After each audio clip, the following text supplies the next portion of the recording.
Alright guys, movie review time. Just got back from watching George Miller's new film 3,000 Years of Longing starring Idris Elba and Tilda Swinton. Let me give you my initial thoughts. Let me start with the absolute obvious when it comes to a George Miller film. And if you're familiar with his filmography, you know at the very least you are going to get a visual treat. A marvel in technical filmmaking, if you would. At its absolute core, this film is an ode to storytelling. And George Miller drives this love letter to storytelling forward with deep narration and beautiful design. I mean, you saw it in Fury Road, and he's just carrying that over to 3,000 Years of Longing.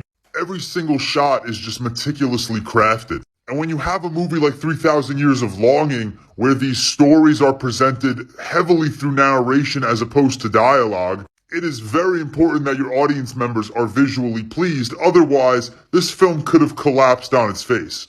But luckily, it's George Miller, and that's one area of filmmaking that he succeeds in like crazy. This movie was advertised as being very chaotic and very fast-paced, and I think going into this movie, a lot of people were expecting that nature of film. But what we ended up getting is essentially a very thought-provoking character study that deals with deep themes of war, love, betrayal, fear. This film tosses you into a very intimate environment, and you're essentially watching these two characters have a conversation while these stories unfold on screen. It's an incredibly unique and creative way of presenting this story. And while I thoroughly enjoyed this movie, I thoroughly enjoyed watching these two characters interact. I enjoyed watching these stories on screen. I was engaged. I was captivated. The runtime of this film is what held it back for me.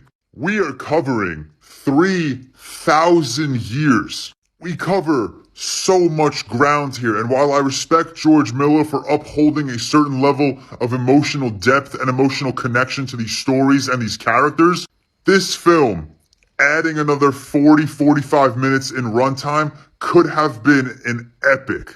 And that's not to say it wasn't epic already, but we could have gone to a different level. This could have been grand in scope if we added a tiny bit of runtime and fleshed out these stories a bit more. Overall, I had a great time with this movie. Like I said, it's a visual marvel, and these stories were brought to life and enhanced with that technical aspect of this film. I think a lot of people are going to be turned off because of how it was advertised as a very chaotic and fast-paced film. But if you go into this movie and you appreciate it for what it is, which is a love letter to storytelling, you are going to come out of it happy.